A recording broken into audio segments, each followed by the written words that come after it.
Ms. Ford, I have a question. You hear from Tupac lately? My addiction is not one of the cool addictions like sex addiction. You are nothing but an illegitimate bastard.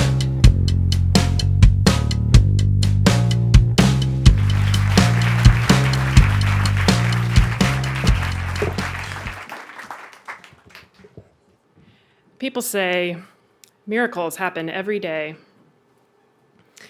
I watched a dramatic story unfold on Facebook this summer when a friend of mine began sharing the posts of a father of a young teenage boy who had suffered a brain injury.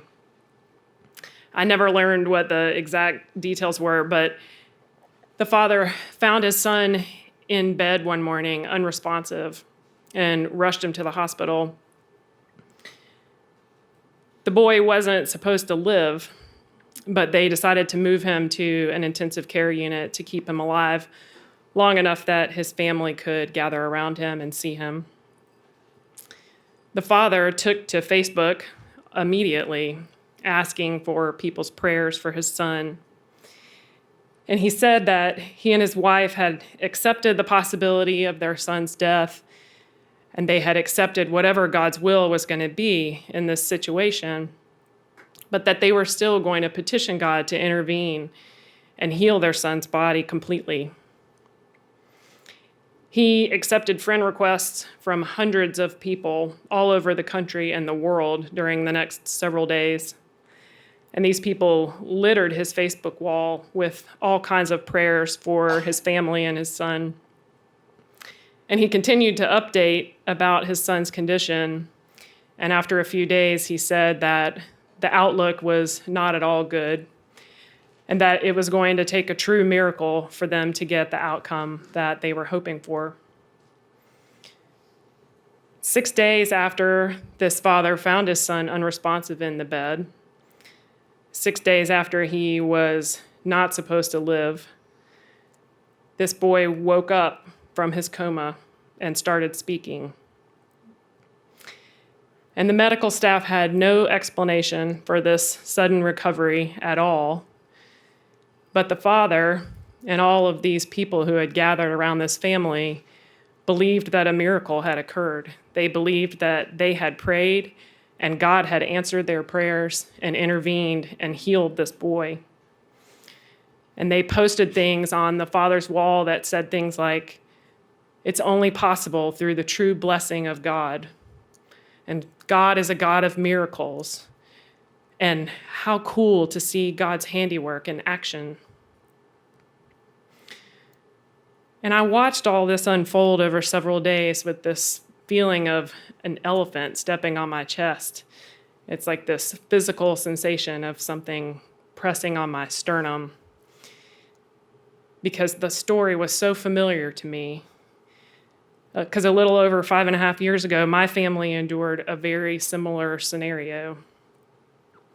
In May of that year, 2010, on Mother's Day, my 17-month-old daughter, Hudson, woke up with a fever. And she had been a totally healthy kid to this point. She was vaccinated against everything. She had occasional daycare viruses like every kid does.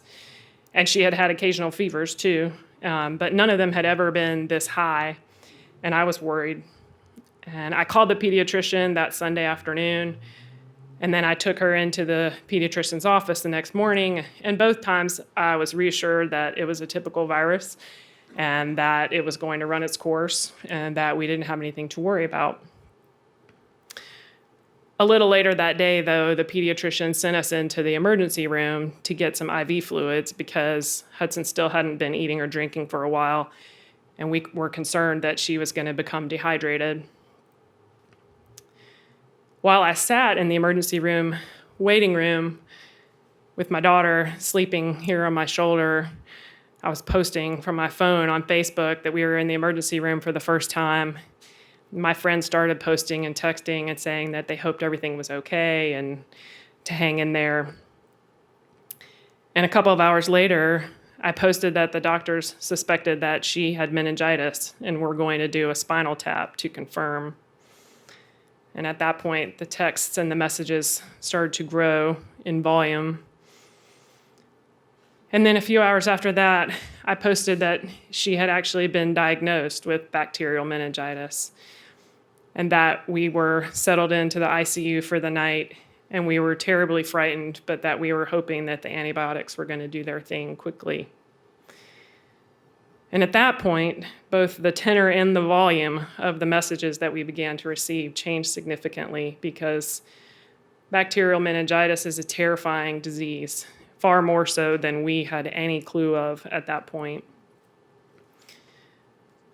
Over that next night, she began showing signs of a brain injury. She began making repetitive motions with her hands. And at one point during these hourly checks that the nurses would do of her pupils with a flashlight, one of her pupils stopped responding. And I didn't know very much about brain injuries then, but I knew that that was a very bad sign. They took her for a CAT scan, and it showed significant swelling in her brain, and they started to pull out all the stops to try and reduce it. They put her into a coma, and they put a ventilator in her to try and regulate the amount of carbon dioxide going to her brain. They gave her massive doses of a diuretic to try and reduce the fluid in her body. And the next morning during rounds, I asked the doctor, what were we going to be looking for if we thought that she was going to turn the corner and begin to recover? And he said that as the sedation wore off, we were looking for some sort of voluntary movements on her part to show that her brain was still functioning normally. And not long after that, I saw her little right hand raise. She had a piece of wood taped to it because it was securing her IV. And she started to bat at that ventilator tube in her mouth.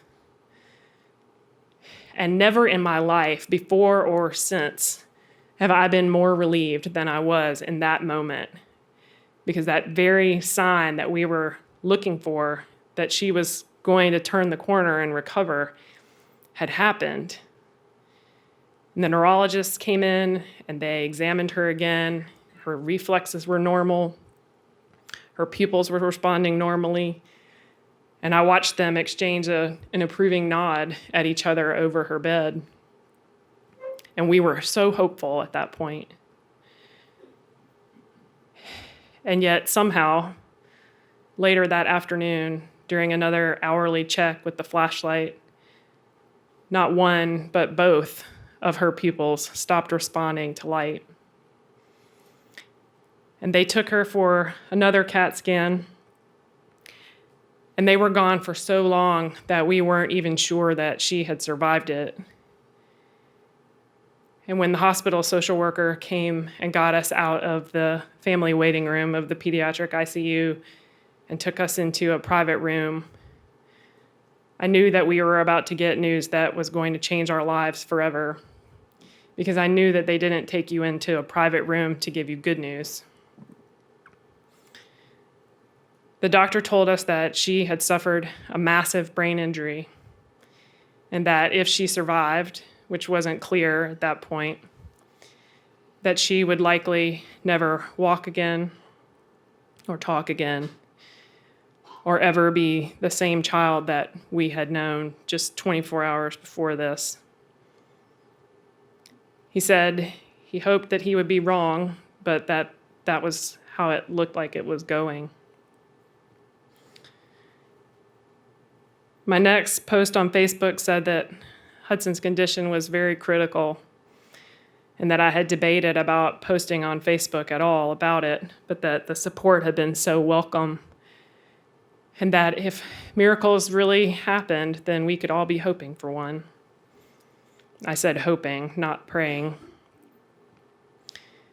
And over the next night, it became clear that Hudson's brain was not functioning normally anymore. Her body temperature dropped.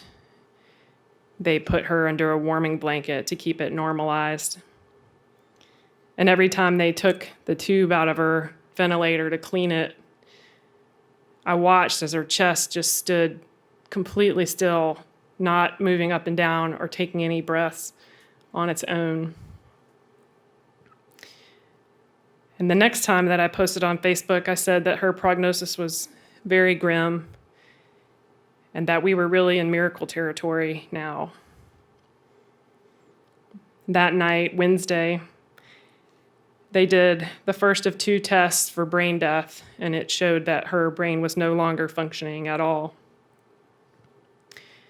And they repeated that test 24 hours later, and it confirmed the results of the first test, and she was declared dead. And they took her off of all of the machines that had been keeping her body alive up to that point.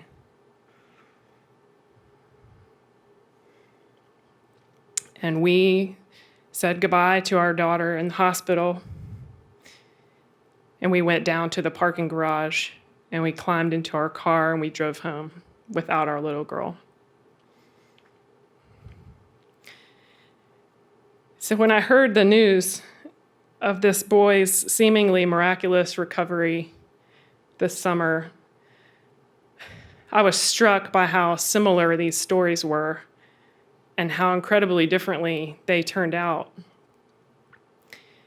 And while I was so grateful and relieved that that family's child had recovered, I was incredibly jealous that my child had not. That family and all of their supporters believed that God had worked a miracle the day that that boy woke up. And all I could think when I read all those posts was, if God is so amazing and if his handiwork is so awesome, then why is my child dead? She had thousands of people praying for her all over the world too. I wasn't one of them.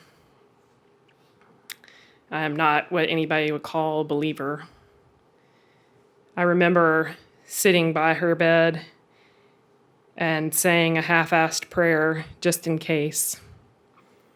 But even then, I rolled my eyes at myself because I knew that even if God exists and answers prayers in that way, surely somebody can't just ante up at the last minute and expect to get a winning hand. Did she die because I didn't pray for her? Surely it could not have been that easy to save her.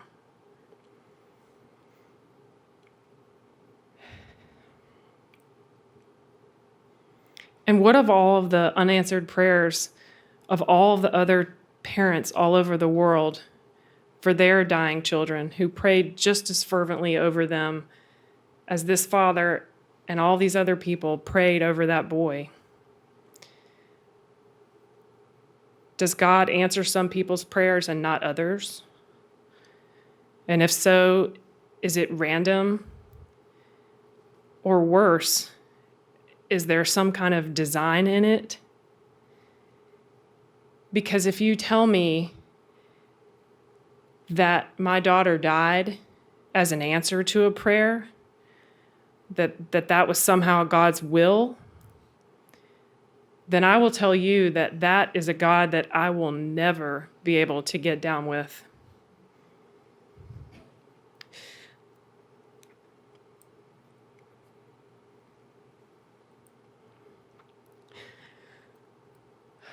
All this time later, I'm still trying to understand why some people get what seem to be miracles and others don't, and why some people's children live and my child didn't. And I just don't, and I can't believe that it has anything to do with God. People say that miracles happen every day, but I guess they mean only for some of us.